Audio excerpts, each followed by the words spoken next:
नमस्कार दोस्तों, आज डेट है 1 अक्टूबर 2021। स्वागत है आपका द हिंदू के न्यूज एनालिसिस में।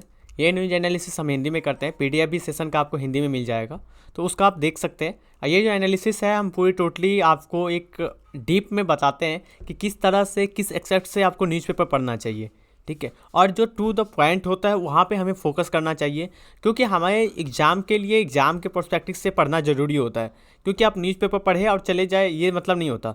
न्यूज़पेपर पढ़े और उसमें जो इंपॉर्टेंट फैक्ट है, इंपॉर्टेंट जो चीज़ है, उसके बारे में आपको समझना भी ज़रूरी है।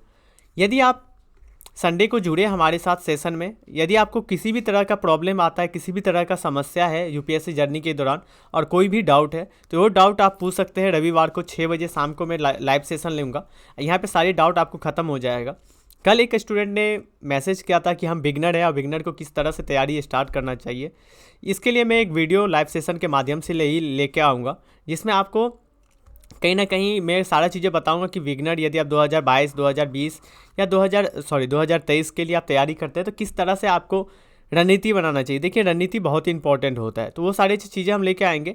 ये जो सेशन रहेगा, देखिए रिकॉर्डेड वीडियो जो रहता है आप देखते हो, स्किप कर देते हो। मैं कोशिश करूँगा कि लाइव सेशन लेके आऊँ। लाइव सेशन में ये रहेगा कि आपको फोकस रहेगा कि हम इसी टाइम आके हमें वीडियो देखना है तो देखना है, एक डिसिप्लिन बन जाती है, ठीक है। उससे पहले कि ये जो डिस्कशन हम स्टार्ट करेंगे, उसमें एक जो डिस्कशन का सबसे इंपॉर्टेंट टॉपिक है वो है बैलेंस ऑफ पेमेंट, भुगतान संतुलन, जो आपको जीएस पेपर 3 का इकोनॉमिक्स का पार्ट है। इससे हर साल पीटी में एक ना एक क्वेश्चन आता ही आता है, एक या दो क्वेश्चन आता है। आपको विश्वास ना हो तो आप पीटी का खोल लीजिएगा क्वेश्चन पेपर, और उसमें देखिएगा कि ये आता है या नहीं आता है। इसको हम लास्ट में डिस्कस करेंगे, आज ब्रॉड रूप से डिस्कस करेंगे। यदि आप ये डिस्कस देख लेते हैं तो इससे रिलेटेड कोई भी क्वेश्चन आपको फंसने वाला नहीं है। तो चलिए अपना डिस्कशन स्टार्ट करते हैं। पहला जो आर्टिकल है, आ जाते हैं इस पर। पहला जो आर्टिकल है वो चीन से रिलेटेड है। आज 1 अक्टूबर है, चीन से रिलेटेड है। चीन क्वाड पहल में शामिल हो सकता है, तो ये क्या प्रोस्पेक्ट्स है, देखने की ज़रूरत है। इसको हम देखते हैं। ये पेज नंबर आपका हो जाता है 8 के अंदर दिया हुआ है इसके बारे में, 8 के अंदर। तो चलते हैं, आपको दिखाते हैं 8 के अंदर कहाँ पे दिया हुआ है। 7, 8 नीचे आते हैं। ये है स्टेटमेंट।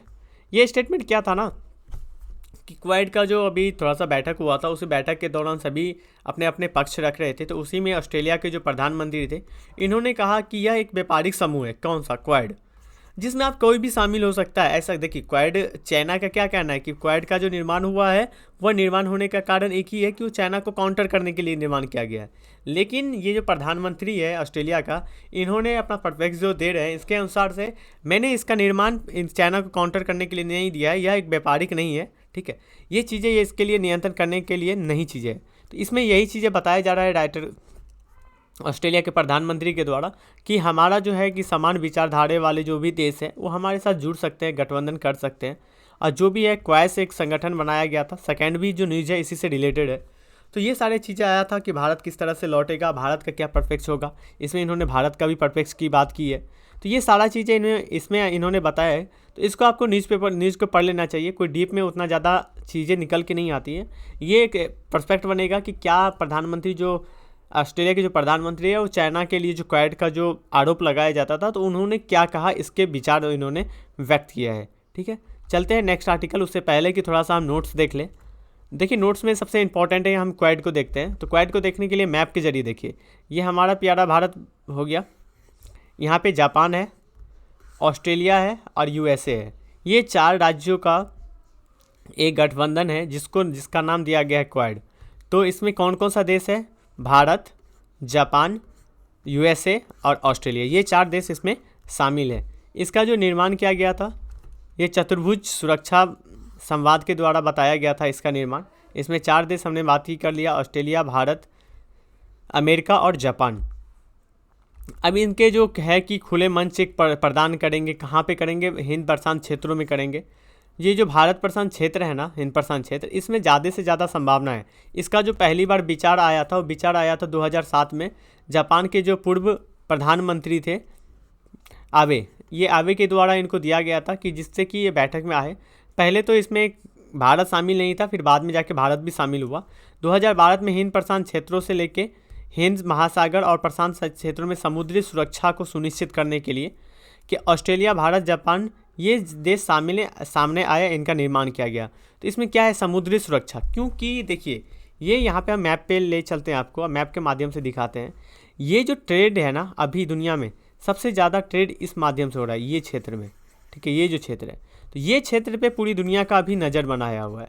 और ये संगठन जो है, ये संगठन कहीं ना कहीं इसका काउंटर करता है। एक देखिए, एक तो परिप्रेक्ष्य आप देख सकते हैं कि चाइना का कहीं ना कहीं चाइना के काउंटर के लिए ही बनाया गया था, लेकिन मानना नहीं जाता है कि चाइना को हम काउंटर कर रहे हैं, हमें एक सुरक्षा प्रदान करने की कोशिश कर रहे हैं। ये सारी चीज़ें इसमें दिया हुआ है, आप इसमें देख सकते हैं। इसके लिए मालाबार अभ्यास किया गया था 2020 में 4 देशों के द्वारा, ठीक है, मालाबार जो चीज़ें हैं, तो इन सारी चीज़ों को यहाँ पे नोट्स में पढ़ लेंगे। नेक्स्ट आर्टिकल देखते हैं। नेक्स्ट आर्टिकल है कि चीन से निपटने के लिए द्विपक्षीय मसला। ये भी सेम आर्टिकल है रिलेटेड। इसमें जो आर्टिकल में बताया गया था, ये जो जयशंकर जी है, हमारे एस जयशंकर विदेश मंत्री, उनका ये स्टेटमेंट है। इन्होंने क्या कर रहे थे, ये कॉन्फ्रेंस को संबोधित कर रहे थे। जो कॉन्फ्रेंस जो था वो था Bharat USA India strategic partnership forum, इनको इन्होंने करा था। तो उसी में इन्होंने बताया कि चाइना से काउंटर करने के लिए या चाइना से हमें जो भी चीज़ें हैं, मसला है, इसके बारे में हमें ये दो पक्षीय मामला है, दो पक्षीय तरह से हम चुनेंगे, ना कि किसी संगठन के साथ जुड़ के हम अपनी जो महत्वाकांक्षा है उसको पूरा करने की कोशिश करेंगे। तो ये सारी चीज़ें इसमें बताया जाता है। तो ये आर्टिकल सेम मिलता जुलता है दोनों आर्टिकल, तो इसको आप देख लीजिएगा। इस आर्टिकल में जो क्वाड के बारे में विस्तार से बताया गया है वो आपने पहले ही नोट्स में पढ़ लिया है यहाँ पे। तो यहाँ पे हम देखेंगे सबसे इम्पॉर्टेंट जो इसमें पॉइंट निकल के आता है, वो निकल के आता है कि नोट्स में ये है कि USA India strategic partnership forum. देखिए USA India strategic partnership forum, इसकी स्थापना 2017 में की गई थी। इसका जो मुख्य उद्देश्य है यह है कि यूएसए और भारत के मध्य द्विपक्षीय एवं राजनीतिक जो साझेदारी है इसको मजबूत किया जाए, ठीक है, इसको मजबूत करना, हमारे रिलेशन में मजबूत किया जाए। देखिए जब आप मेंस में आंसर राइटिंग लिखेंगे ना, जब आप मेंस में क्वेश्चन लिखेंगे, तो यदि यूएसए और इंडिया के बारे में या यूएसए और इंडिया के परिप्रेक्ष्य में कुछ बात हो तो ये फोरम का आप चर्चा जरूर करें, जिससे कि आपको थोड़ा सा अच्छा इफेक्टिव होगा। तो देखिए यहाँ पे लिख सकते हैं आप दो, यूएसए इंडिया स्ट्रेटजी फोरम जो है उस चीज़ के बारे में आप लिख सकते हैं। इस संगठन का लक्ष्य जो बनाया गया था वो है कि दोनों देशों के बीच आर्थिक वाणिज्यिक संबंधों को मजबूत किया जाए, आर्थिक विकास को सुदृढ़ किया जाए, रोजगार सृजन किया जाए, नवाचार को बढ़ावा दिया जाए, समावेशी समाज को बढ़ावा दिया जाए, प्रेरणा किया जाए। तो ये सारी चीज़ें इसमें पॉइंट निकल के आता है। थीम क्या है इसका, 2011 में जो इसकी शुरुआत हुई थी, 5 दिवसीय सम्मेलन का थीम था संयुक्त राष्ट्र भारत के सामने मौजूदा नई चुनौतियों का क्या करना, नई जो चुनौतियाँ उसको टैकल करना, किस तरह से दोनों मिल के चुनौती को टैकल किया जाएगा दोनों के द्वारा। तो ये सारी चीज़ें हैं इसमें। इसके तहत ऊर्जा के निर्माण के लिए भी काम किया जाएगा। ये चीज़ें निकल के आते हैं, राइट। नेक्स्ट आर्टिकल देखते हैं। इसमें USA India strategy partnership forum जो है, इसका 6 स्तंभ है। ये 6 स्तंभ के बारे में जान लीजिए। व्यापारिक नीति सिफारिश, विधायी संबंध, बीबीजी अवसर इसको मिलना, ठीक है, समावेशी विकास को बढ़ावा देना, सामरिक सहायता, शिक्षा, नवाचार और उद्यम को बढ़ावा देना। ये जो 6 पॉइंट है, ये जो 6 स्तंभ है, इस 6 स्तंभ पे ये टिका हुआ है ये फोरम का जो हमें उद्देश्य है, ठीक है। नेक्स्ट आर्टिकल देखते हैं। नेक्स्ट आर्टिकल आपको मिल जाएगा, नेक्स्ट आर्टिकल आपको मिलेगा 9वां पेज पे, द हिंदू का 9वां पेज पे चलेंगे। नेक्स्ट पेज पे इसमें ये वाला आर्टिकल है। ये आर्टिकल जो है ये जस्ट इन्फॉर्मेशन के लिए है कि एयर चीफ मार्शल जो है विक्रम राम चौधरी, इनको नियुक्त किया गया है। नया जो एयर चीफ होगा, एयर चीफ मार्शल, वो विक्रम राम चौधरी होंगे, इनके द्वारा ये इनको नियुक्त किया गया है। इससे पहले कौन थे, RKS भदौरी, इनके जगह पे इनको शामिल किया गया है। इसी से रिलेटेड है और सारा चीज़ें दिया गया है, तो इसको देख लीजिएगा। लेकिन ये जो इंपॉर्टेंट चीज़ है, नया चीफ मार्शल किसको बनाया गया है, विक्रम राम चौधरी को, ठीक है। नेक्स्ट आर्टिकल जो है बड़ा परिव्यय, ठीक है, परिव्यय पाने के लिए शहरी मिशन। तो ये शहरी मिशन से रिलेटेड है, इसको आप न्यूज़पेपर में देख सकते हैं 10वां पेज पे। सरकार के द्वारा जो शहरी मिशन है उसको स्वच्छ भारत मिशन अर्बन 2.0 और अमृत मिशन 2.1 को प्रपोज किया गया है, इसी से रिलेटेड है।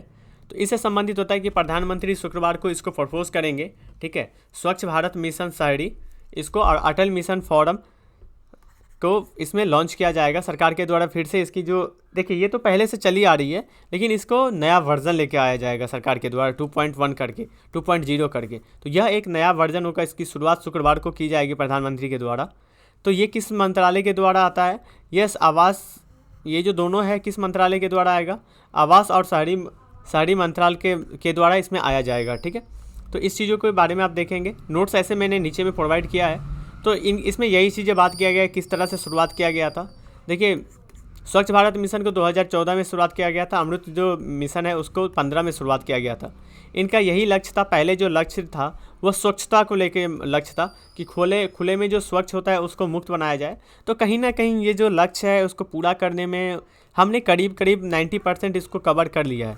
तो जब हम 90% अपना एक टारगेट कंप्लीट कर लेते हैं तो हम एक दूसरा टारगेट बनाते हैं। तो सरकार के द्वारा दूसरा ही टारगेट बनाया जाएगा। ठीक है, ये जो दूसरा टारगेट बनाया जाएगा इसके ऊपर सबसे ज़्यादा फोकस रहेगी। ठीक है, और अमृत जो मिशन है उसके तहत इसमें दूसरा जो टारगेट बनाया जाएगा इसमें दिया होगा कहीं पे, कचरा मुक्त के लिए मिशन था। ठीक है, कचरा मुक्त किया जाना चाहिए, सुरक्षित पानी के लिए किया जाना चाहिए। ये कहाँ पे किया जाएगा?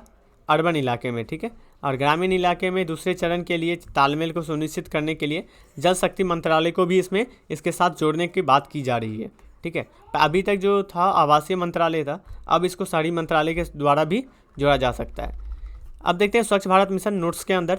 स्वच्छ भारत मिशन जो है, स्वच्छ भारत मिशन को कब लॉन्च किया गया था, इसका उद्देश्य क्या था? खुले में शौच को मुक्त बनाना। इसमें 35 जो राज्य और केंद्रशासित प्रदेश हैं उनके साथ मिलके ये सहयोग चल रही थी। ठीक है, उसके बाद है इसके मंत्रालय आवास और शहरी मंत्रालय के तहत इसको जोड़ा गया है। ठीक है, नेक्स्ट आर्टिकल अमृत मिशन के बारे में है। अमृत मिशन इसको लॉन्च किया गया था जून 2015 में। इसको भी उसी मंत्रालय के द्वारा लॉन्च किया गया है, आवास और शहरी मामले के मंत्रालय के द्वारा। इसको सुनिश्चित करना कि हर घर तक क्या पहुँचे, पानी पहुँचे, पानी की पहुँच हो घरों तक। कहाँ पे? शहरी इलाका में। ठीक है, तो शहरी इलाका में जब पानी की पहुँच होगी ना तो उससे कहीं ना कहीं उसकी जो गुणवत्ता है, जीवन जीने की जो गुणवत्ता है, आर्टिकल जो 21 है, प्राण एवं दैहिक गुणवत्ता जिसमें होना चाहिए, जिसमें बात की जाती है कि एक स्वच्छ पानी पीना फंडामेंटल राइट होना चाहिए। तो ये कहीं ना कहीं आगे जाता है। कहीं ना कहीं सरकार के द्वारा जो जल नल योजना चलाई जा रही थी, ठीक है, हर घर जल पहुँचेगा, तो ये सारा चीज़ें इसमें दिया गया है। इसके तहत खुले पार्क बनाने की, विकसित करने की बात की जा रही है। ठीक है, तो इन चीज़ों को आपने कवर कर लेंगे। नेक्स्ट जो आर्टिकल है वो अगस्त से, ये आर्टिकल है कि अगस्त में जो कोर सेक्टर है उसको बढ़ोतरी मिली है। इसमें कोर सेक्टर में बढ़ोतरी देखने के लिए मिली है। तो इसको आप देख सकते हैं। इसके अंदर आपको मिल जाएगा यहाँ पे, एक मिनट, नेक्स्ट पेज पे मिलेगा। ये कोर सेक्टर में बढ़ोतरी से रिलेटेड है। इसको आप देखेंगे कि पूर्व में जितने भी है, सीमेंट सेक्टर है, कोयला है, बिजली है, बायोमास है, इनमें वृद्धि देखने के लिए मिला था, क्योंकि पहले जो था इसमें कहीं ना कहीं कमी देखने के लिए मिलता। अब एक क्वेश्चन आता है, क्या आपको यह डाटा याद करने की ज़रूरत है? तो नहीं, आपको ये डाटा याद करने की ज़रूरत है नहीं है। लेकिन आप ये एक चीज़ें देखिए कि यह जो कोर मिशन है, ये जो कोर सेक्टर है, कहीं ना कहीं जॉब जनरेट करने में आप देखते हैं कि घर जो बनता है इंडिया में अभी सबसे ज़्यादा डेवलप हो रहा है। तो घर जो बनता है उसका सीमेंट सेक्टर, इसमें सबसे ज़्यादा जो होता है कंस्ट्रक्शन में सबसे ज़्यादा जॉब ग्रोथ होता है। ठीक है, जॉब की सृजन होती है। तो ये सेक्टर यदि ग्रोथ कर रहा है तो इसका मतलब है कि जॉब में भी कहीं ना कहीं रोजगार का भी सृजन हो रहा है। जब रोजगार का सृजन होगा तो व्यक्ति के पास क्या जाएगा? पैसा जाएगा। जब व्यक्ति के पास पैसा जाएगा तो मार्केट में मांग बढ़ जाएगी। अभी तो हमारे लिए सबसे बड़ी चुनौती तो यही है कि मार्केट में किस तरह से हम मांग को बढ़ाया जाए। ठीक है, तो इससे संबंधित था। नेक्स्ट आर्टिकल देखते हैं। इसी में यही इंपॉर्टेंट है कि किस तरह से इसमें बढ़ोतरी हुआ, क्या हुआ। तो ये एक बार आप सरसरी निगाहों से पढ़ सकते हैं और कोई फैक्ट आपको याद करने की, डाटा याद करने की ज़रूरत नहीं है। ठीक है, नेक्स्ट आर्टिकल है राजकोषीय घाटा। ठीक है, राजकोषीय घाटा जो है उसका जो लक्ष्य है उसको 3.1 तक छू गया है। तो अब बात की जाती है इसमें राजकोषीय घाटा का डाटा क्या है, इसमें किस तरह से आगे बढ़ रही है, राजकोषीय घाटा हो रहा है। अब इसमें भी डाटा याद करने की ज़रूरत नहीं है।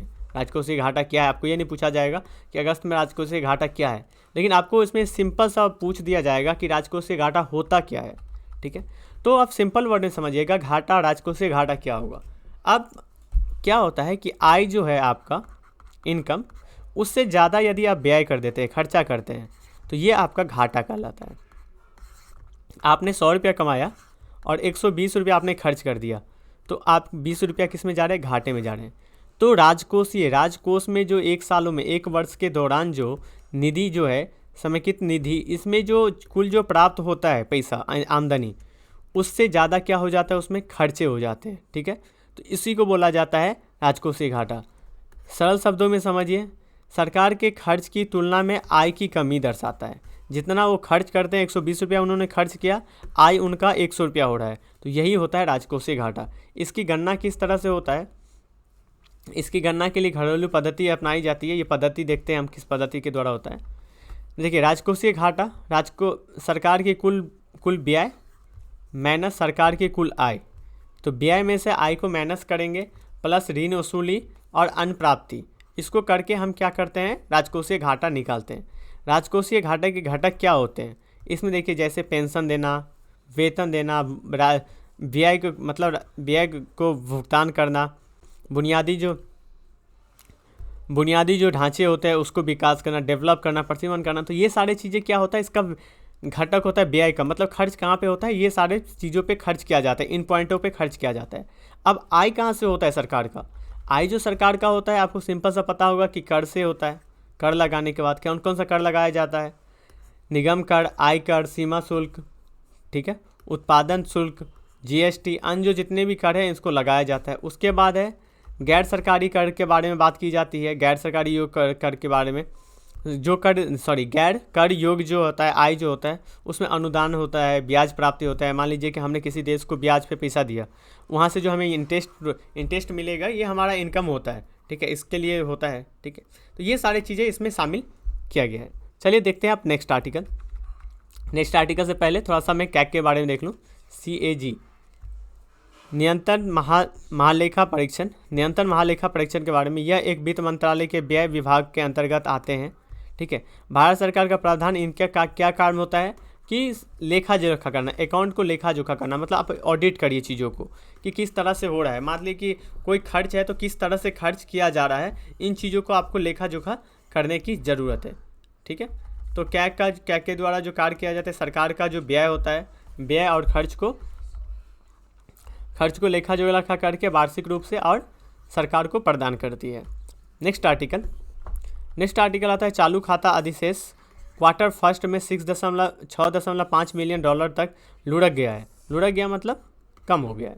ठीक है, ये आर्टिकल देख लेते हैं कहाँ पे है। इसमें करेंट अकाउंट सरप्लस साइड्स 620 इन क्वार्टर साइड। ठीक है, अब आते हैं हम, ये अधिशेष हो रहा है मतलब सरप्लस हो रहा है, मतलब बढ़ोतरी हो रही है।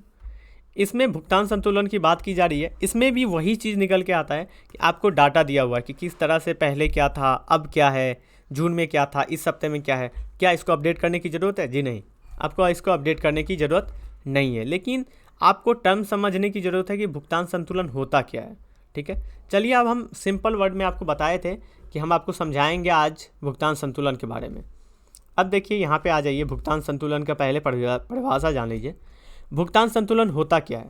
भुगतान संतुलन वह सांख्यिकी विवरण होता है जिसमें आप किसी दूसरे देश के साथ क्या करते हैं। ठीक है, आपने कितने का उनसे ख़रीदा और कितने का बेचा। मान लेते हैं कि ये आप हैं, आप बिहार में रहते हैं और आप दिल्ली है। ठीक है, तो आपने दिल्ली से कपड़े मंगाया और लिया, आपने बिहार से चावल भेज दिया। तो ये जो आदान प्रदान होती है ना, एक देश से दूसरे देश, भारत और USA के बीच में हो रहा है, तो इसको जो यहाँ पे जिस डाटा में लिख के रखा जाता है, हम इस देश से कितना करें, इस देश से करें, उसी को हम बोलते हैं भुगतान संतुलन। मुद्रा का लेन देन से का जो लेखा का जो रिकॉर्ड रखा जाता है, उसी को बोला जाता है भुगतान संतुलन।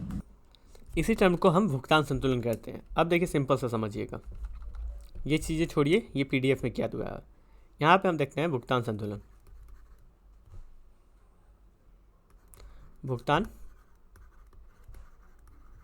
देखिए, भुगतान संतुलन में 2 अकाउंट बनता है। पहला अकाउंट जो होता है वो चालू खाता, जिसको हम करेंट अकाउंट भी बोलते हैं। ठीक है, दूसरा जो है वो पूंजी खाता जो होता है उसको हम क्या बोलते हैं? इसको हम कैपिटल अकाउंट बोलते हैं। ठीक है, 2 खाता में इसको लिखा जाता है। अब देखिए इसके अंदर क्या आता है, इसको भी 2 भागों में बांटा जाता है। एक होता है बैलेंस ऑफ ट्रेड मतलब व्यापार, यहाँ पे व्यापार रखा जाता है, यहाँ पे सेवा रखा जाता है, ठीक है, सेवा। यहाँ पे क्या होगा, व्यापार होगा और यहाँ पे सेवा होगा। सेवा मतलब जो क्षेत्र जिसमें, जैसे आप देख सकते हो हमारे यहाँ के सॉफ्टवेयर इंजीनियर हुआ, सॉफ्टवेयर हम किसी को देते हैं, बीपीओ हो गया, हमारे यहाँ पे बीपीओ कॉल सेंटर जो होता है, पर्यटन हो गया, बहुत सारे क्षेत्र इसके अंदर आते हैं। और एक हो जाता है व्यय के लिए, ठीक है, सॉरी व्यापार के लिए। जैसे व्यापार हम कच्चा माल करते हैं, कच्चा माल मंगाते हैं, सॉरी कच्चा तेल मंगाते हैं, उसके बाद हम कच्चे सोना मंगाते हैं, सोना का भी हम सबसे ज़्यादा करते हैं। तो ये सारी चीज़ें यहाँ पे आ जाता है। उसके बाद सबसे ज़्यादा जो हम व्यापार किस चीज़ों में करते हैं, इस व्यापार को हम सेवा सोने के लिए आभूषण के रूप में हम करते हैं, इन सारी चीज़ों को करते हैं। उसके बाद सेवा क्षेत्रों के लिए आप देख सकते हैं, सेवा क्षेत्र क्या होता है, एक होता है ना विजुअल होता है, एक होता है इनविजुअल, ठीक है। एक टर्म और समझ लीजिएगा, आपको एक चीज़ पूछ दिया जाएगा, विजुअल, विजुअल मतलब जो दिख पाता है, इनविजुअल मतलब जो दिखता नहीं है। तो इसमें विजुअल कौन सा होगा, इनविजुअल कौन सा होगा। विजुअल होता है व्यापार, किस तरह से, मान लीजिए कि आपने तेल मंगवाया, कच्चा तेल, तो आपको तो दिख रहा है ना तेल, लेकिन आपने सेवा दिया। जैसे मैं टीचर हूँ, यदि मैं आपको पढ़ा रहा हूँ, आपसे मैं फीस ले रहा हूँ, तो आपको कुछ दिख रहा है, नहीं दिख रहा है, आप अनुभव कर रहे हैं, आपको इनविजुअल है, मैंने कुछ गुड्स नहीं भेजा आपको, ठीक है। तो ये हो गया इनविजुअल। सेवा क्षेत्र जो हो जाता है इनविजुअल होता है। भारत यहाँ पे घाटे में चलता है, कहाँ पे, व्यय वाले में। यहाँ पे भारत माइनस में चलता है और हम सेवा क्षेत्र में प्लस में चलते हैं। सेवा क्षेत्र में कहाँ पे चलते हैं हम, प्लस में चलते हैं। अब नेक्स्ट आता है, हम थोड़ा सा आ जाते हैं पूंजी खाता। कैपिटल अकाउंट के अंदर क्या आता है, कैपिटल अकाउंट के अंदर आप देख लेंगे एफडीआई आता है, विदेशी निवेश जो होता है, विदेशी निवेश आ जाता है, एफडीआई होता है, एफआईआई होता है, एफपीआई होता है, ठीक है, फॉरेन पोर्टफोलियो इन्वेस्टमेंट। तो ये सारी चीज़ें इसके अंदर आ जाता है। तो इस तरह से आप देखेंगे एफडीआई क्या होता है, एफपीआई क्या होता है। तो हम एफपीआई के बारे में इसमें बात किया गया है, तो इसमें हम आपको समझा देते हैं। देखिए यहाँ पे एफपीआई के बारे में बात किया गया है, तो हम समझाने की कोशिश करते हैं आपको एफपीआई क्या होता है। एफपीआई को समझने से पहले थोड़ा सा एफडीआई को समझें, ठीक है। एफडीआई क्या होता है, एफडीआई आपने समझ गया कि प्रत्यक्ष विदेशी निवेश, मतलब विदेशियों के द्वारा भारत में निवेश किया जाता है, उसको हम एफडीआई कहते हैं। लेकिन इसमें टर्म होता है कि जो निवेश है, कितना निवेश होना चाहिए, कम से कम 10%, ठीक है, 10% से अधिक जो निवेश होगा, ठीक है, 10% या इससे अधिक, 10% या इससे अधिक जो निवेश होगा, किसका, जो कंपनी का। मान लीजिए कंपनी 100 का है, ठीक है, 100 कंपनी का जो वो है पूरा शेयर, वो 100 का है। इसमें यदि हम किसी के द्वारा 11%, 11 रुपये इन्वेस्ट किया जाता है, तो ये एफडीआई के अंदर आ जाएगा। एफडीआई के अंदर इसको लाया जाता है। अब देखिए इसमें भी टर्म होता है, एक होता है ऑटोमेटिक रूट। ऑटोमेटिक रूट मतलब इसमें कोई परमिशन की ज़रूरत नहीं होती, आप सीधा आके यहाँ पे इन्वेस्टमेंट कर सकते हैं। दूसरा हो जाता है अप्रूवल रूट। अप्रूवल रूट में ये होता है कि आपको जिस मंत्रालय से संबंधित होता है, उस मंत्रालय से और सरकार से आपको क्या करना पड़ेगा, अप्रूवल लेना पड़ेगा।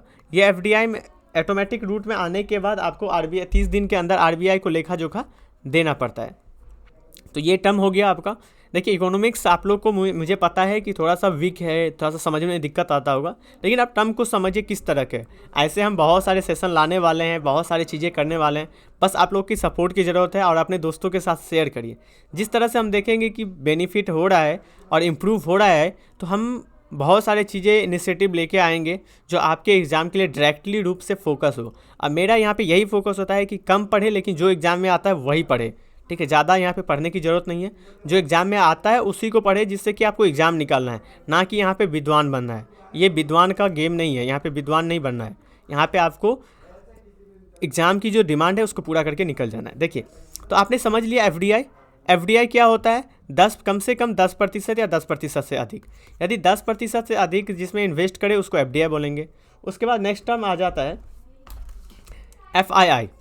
एफआईआई मतलब क्या होता है, एफआईआई इसको हम हिंदी में कहते हैं विदेशी हस्तांतरण निवेश, ठीक है, विदेशी संस्थागत निवेश। यदि आप लिखना चाहें तो लिख सकते हैं विदेशी संस्थागत निवेश। विदेशी संस्थागत निवेश में ये होता है कि यदि निवेश 10% से कम होता है, 10% से कम होता है, 10% से कम होगा, तो इसको बोला जाता है विदेशी संस्थागत निवेश, सीधा टर्म में समझ लीजिए, 10% से ज़्यादा होगा तो क्या हो जाएगा, FDI हो जाएगा। 10% से कम होगा तो वो क्या हो जाएगा, FII हो जाएगा। अब बात होता है FPI क्या होता है। FPI विदेशी पोर्टफोलियो इन्वेस्टमेंट, ठीक है, विदेशी पोर्टफोलियो निवेश ये होता है इसमें भी ये इसका ही भाग है एक, लेकिन इसमें 10% से क्या होगा, 10% से कम होगा, लेकिन यह शेयर बाज़ार में होगा। शेयर बाज़ार में ये कहाँ पे होगा, ये कहाँ पे होगा, शेयर बाज़ार के अंदर होगा। यदि वो इन्वेस्टमेंट शेयर बाज़ार के अंदर होता है तो वह क्या कहलाएगा, FPI कहलाएगा। यदि 10% से कम होगा तो FII कहलाएगा। यदि 10% से ज़्यादा होता है तो वो FDI कहलाता है। ये टर्म इसके अंदर दिया हुआ था। आई होप कि आपको समझ में आया हो। यदि ना समझ में आया हो तो आप कमेंट कर सकते हैं, हम कोशिश करेंगे कि वहाँ से आपको समझा दें। और लाइव सेशन जो आएगा उसके में भी आप क्वेश्चन हमें पूछ सकते हैं, जो भी डाउट आपको आता है। नेक्स्ट आर्टिकल ये है कि भारत और ऑस्ट्रेलिया 2022 के अंत तक विदेश मुक्त व्यापार समझौता कर सकता है, मुक्त व्यापार समझौता हो सकता है। इनमें क्या था, पीयूष गोयल जो हमारे हैं वाणिज्यिक और उद्यमी मंत्री, और ऑस्ट्रेलिया के जो मंत्री है व्यापार मंत्री, इन दोनों के बीच में मीटिंग हुआ था, इन दोनों के बीच में वार्ता हुई थी। उसमें जो निकल के आता है मुक्त व्यापार समझौता से संबंधित आता है। मुक्त व्यापार समझौता से ये होता है, इससे क्या होगा कि आर्थिक जो साझेदारी है, जिसमें सेवा और वस्तु विदेश में जो व्यापार का कवरेज है, इसको ज़्यादा से ज़्यादा होता है। ऊर्जा संसाधन, इसमें क्या होता है, ज़्यादा से ज़्यादा हम मुक्त में ट्रेड करते हैं तो कोई ट्रैफिक की दिक्कत नहीं होती कि हमारे इस वस्तु के ऊपर वहाँ पे ट्रैफिक लगा जाए। तो एक तरह का बोल सकते हैं कि हमारे यहाँ पे निवेश भी बढ़ाया जा सकता है। निवेश बढ़ेगा तो आपको पता है कि फैक्ट्री में सामानें बनानी पड़ेगी, रोजगार होगा, तो ये सारी चीज़ें हैं। तो इसके बारे में इसमें दिया गया था। तो ये आर्टिकल आप पढ़ लीजिएगा पूरा अच्छे से कि इसमें क्या है कि भारत 2022 तक ऑस्ट्रेलिया के साथ क्या करेगा, विदेशी निवेश के लिए कर सकता है। और इनके द्वारा बताया गया था, ऑस्ट्रेलिया के जो मंत्री है इनके द्वारा बताया गया था, यह एक बहुत अच्छा दिन है। अक्टूबर के अंत तक हम प्रस्ताव को क्या करेंगे, आदान प्रदान कर लेंगे इस क्षेत्र में। ये सारी चीज़ें इनके द्वारा कही जाती है। उसके बाद है नेक्स्ट आर्टिकल, अफगानिस्तान से ओकस तक ये बाइडन की जो सरकार है, बाइडन और USA के जो सिद्धांत है, उसके ऊपर ये आर्टिकल पूरा का पूरा डिपेंड है कि किस तरह से जो बाइडन की सरकार है क्या टर्म अपना रही है। तो इसमें बात किया जाता है कि जुलाई शुरू हुआ, जब बाइडन यहाँ पे आए तो उन्होंने तेज़ी कर दिया अफ़गानिस्तान से सेना को वापसी में। जब इन्होंने अफ़गानिस्तान से सेना की वापसी तेज कर दिया तो आपने देखा कि किस तरह से तालिबान उसे अफ़गानिस्तान पे कब्जा कर लिया। लेकिन इन्होंने इसके लिए सरेंडर कर दिया। इन्होंने बोला, जो बाइडन है राष्ट्रपति USA के, इन्होंने बोला कि ऐसा नहीं है कि उसकी जो हमारी जो महत्वाकांक्षा है, हमारी जो राष्ट्रीय हित है, अब वहाँ पे नहीं है, तो हम वहाँ से विड्रॉल कर रहे हैं। उसके लिए USA, आगे हम पढ़ेंगे कि ये बोलते हैं बाइडन कि USA पूरे विश्व की ठेका लेके नहीं बैठा हुआ है। इसी तरह से एक वर्ड आता है, ठीक है, कि इस तरह से टर्म आ जाता है। तो इनका बयान यही आता है कि तुरंत रूप से कारण नहीं होगा, जिससे कि उनको कुछ पुल आउट से बचने के लिए ये किया गया था। उसके बाद है व्यवहारिक यथार्थवाद, इनके द्वारा कुछ बात की जाती है। इनके द्वारा ये बात की जाती है विदेश नीति के लिए कि आपने देखा कि बाइडेन जो थे वो पहले ही प्रशासन में थे। जिस तरह से ओबामा के सरकार में इन्होंने था, ठीक है, तो उस समय ओबामा के जो सरकार में थे, उस समय 2003 में ईरान के ऊपर आक्रमण हुआ था, 2011 के ऊपर लीबिया के ऊपर आक्रमण हुआ था, फिर भी वो इसमें थे। ऐसा नहीं था कि उनका ये आप आते हैं और सीधा बोलते हैं कि हम तो युद्ध करेंगे ही नहीं करेंगे, हमारा युद्ध करने का कोई मनसा ही नहीं है। आपने पहले भी आपका ऐसा चीज़ें था, लेकिन इन्होंने क्या किया कि ट्रंप जो प्रशासन था, इनके दौरान ट्रंप के प्रशासन पहले जो भारत के USA के जो पहला राष्ट्रपति थे, उन्होंने बोला था, जब हमला हुआ था, हमले के बाद इन्होंने बोला था कि नया युद्ध नहीं करेंगे, ये इन्होंने बाइडेन बोला। और ये जो है पहले ये जो 2001 में जॉर्ज W. बुश जो थे, उन्होंने बोला था आतंकवाद पर वैश्विक युद्ध छिड़ा था। लेकिन बाद में जब इसी युद्ध को कंटिन्यू रखा, इसी टर्म को कंटिन्यू रखा ओबामा ने, ओबामा ने भी इसको कंटिन्यू रखा, लेकिन जब बाइडेन की सरकार आती है तो बाइडेन ने बोला कि कोई हम नया युद्ध नहीं लड़ेंगे। नया युद्ध इसलिए नहीं लड़ेंगे क्योंकि ये हमारे राष्ट्रीय हित के लिए नहीं है, हमारे देश की प्रगति के लिए ये चीज़ें नहीं है। तो इन्होंने बहुत सारी चीज़ें किया, बहुत सारी चीज़ों से पीछे आ गया। तालिबान से इन्होंने बात करने लगे। उसके बाद जलवायु परिवर्तन भी इन्होंने छोड़ दिया। तो लेकिन बाइडेन की जो सरकार है उन्होंने कुछ ज़्यादा चेंज नहीं किया है, कहीं ना कहीं इसके साथ ही चलता है। और इनका जो सबसे ज़्यादा है ना, वो चीन के साथ जो भू राजनीतिक प्रतिस्पर्धा है, प्रतियोगी है, ठीक है, कंपटीशन जो हो रहा है, उसी से परफेक्ट में इसको बताया जाता है। तो यही सारी चीज़ें इसमें पॉइंट निकल के आता है। उसके बाद इसमें सबसे ज़्यादा जो इम्पोर्टेंट आ जाता है ओकस संगठन के बारे में आता है। ओकस संगठन को एक राष्ट्रीय सुरक्षा उद्देश्य से बनाया गया था, जो चीन के उद्देश्यों से निपटने के लिए अमेरिका के हित में एक महत्वपूर्ण है। ओकस के बारे में हम यहाँ पे नोट्स में जानते हैं ओकस क्या है। देखिए, ओकस 3 देशों से बना हुआ है, USA, UK और ऑस्ट्रेलिया। इन 3 देशों से ओकस का निर्माण हुआ है। इसके लिए त्रिस्तरीय समझौता हुआ है। यह एक हिंद प्रशांत क्षेत्रों में सहयोग करेगा, सुरक्षा के लिए सहयोग करेगा। अब बात आती है कि इसमें सुरक्षा की बात की जा रही है, सामूहिक रूप से सुरक्षा होगा। ऑस्ट्रेलिया के लिए जो परमाणु ऊर्जा है उसके चलते जो पनडुब्बी है अधिग्रहण में मदद करेगा, ठीक है। और ये जो सारी चीज़ें इसमें क्या करेगा, नई नई वस्तुकला और जो टेक्नोलॉजी है उसका आदान प्रदान किया जाएगा। इसमें बैठक में ये सारी चीज़ें इसमें बात की गई थी। ये नोट्स हो जाता है आपका, ये बहुत ही इंपॉर्टेंट है, इसके बारे में जान लें। अब एक क्वेश्चन होता है, क्या ऐसे तो डिस्कशन हमारा ख़त्म हो रहा है, लेकिन हम एक क्वेश्चन बताते हैं, क्या ओकस आने से, ओकस में क्या है, ऑस्ट्रेलिया है, USA है और UK है, ठीक है। और क्वाड में देखिए आप इंटरलिंक करेंगे जब तक नहीं तब तक आप सीख नहीं पाएंगे। क्वाड में कौन है, जापान है, इंडिया है, ऑस्ट्रेलिया है, USA है, ये दोनों कॉमन आ रहे हैं। तो क्या इस ग्रुप को बनने के बाद, ओकस को बनने के बाद क्वाड का वैल्यू कम हो जाएगा? ये क्वेश्चन आपसे है, आप हमें कमेंट बॉक्स में लिखेंगे और मैं भी देखना चाहता हूँ क्या आपका थिंक है। तो आज का क्वेश्चन आपको यही रहेगा कि क्या ओकस को आने के बाद क्वाड का क्या रहेगा रणनीति और भारत का इस पर क्या प्रभाव पड़ेगा। यदि आप क्वेश्चन लिखे तो क्वेश्चन लिख लीजिए। क्वेश्चन लिखिए, ओकस संगठन को बनने के बाद, ओकस संगठन बनने के बाद क्वाड की भूमिका क्या रहेगी, क्वाड की भूमिका क्या रहेगी। भारत इस क्वाड में शामिल हो पाएगा, सॉरी, भारत